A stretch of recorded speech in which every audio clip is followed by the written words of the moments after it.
Time now for the Hollywood Walk of Shame, where I'm not going to explain the segment. You know what it's about. It's obvious. Hollywood Walk of Shame. There's a lot of shame in Hollywood, and we plan to wallow in it. Our first topic tonight, George Clooney has been a strong advocate for Syrian migrants because he cares about them. He's praised Angela Merkel's open-door migrant policy because it's improved Germany a lot. But now, after years implemented the policies he wanted, Clooney reportedly is moving his family back to America. Why is he doing that? According to Life and Style magazine, which is definitive, it's because he fears Islamic terror.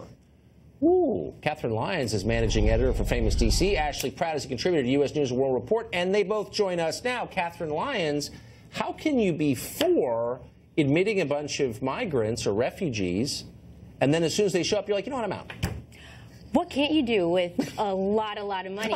Good point. I can't wait for the day I have so much money I get to choose and pick between multi-million-dollar houses on different continents. Lake Como, Lake Tahoe, like whatever. Europe, Asia, the world, I mean, who knows? Yeah, I guess being really rich means never having to be consistent, but shouldn't, and I'm not against George Clooney. I kind of like George Clooney, but... He's kind of good looking. He's a nice guy, but shouldn't you have to, or be expected to, live with the results of the policies you advocate for? Right. So this almost is as hypocritical as Leonardo DiCaprio marching against, whatever climate flavor of the day that he thinks is, a huge problem.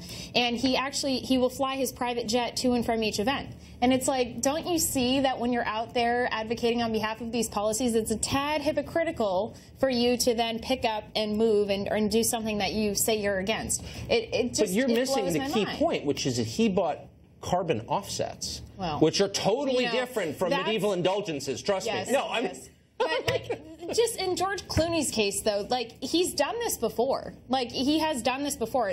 There have been reports of him, according to Life and Style magazine, of him moving another home because there was a refugee camp nearby, and that wasn't okay.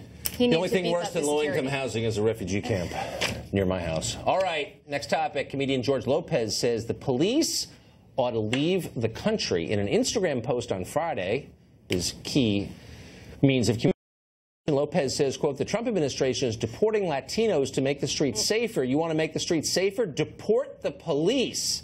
This is not an indictment of all law enforcement. Some still just beat you, whatever that means. Well, today, Lopez tried to spin the post as comedy, saying he actually wanted to deport the police, the band, with Sting in it. Of course, they've been defunct since 2008. Probably wasn't talking about Sting, was he? I have a feeling he wasn't. I think this is a classic example of Hollywood intervening and a really bad joke gone even worse. Yeah. I understand. I tell bad jokes all the time, but I think if there's one group you don't want to offend, it's law enforcement.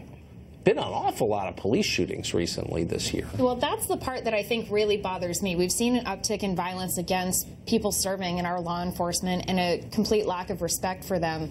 I understand that there are some issues that we're facing as a country, and it's gotten very divisive, but I don't think rhetoric like this helps that situation. So if he thinks rhetoric is divisive on the other end of things, why is he perpetuating the other side of it? I said to the producer today, we really have enough material for a Hollywood Walk of Shame every week, and I think the answer is yes. Let's do it tomorrow. Let's do it tomorrow. Thank you both. We'll be right back.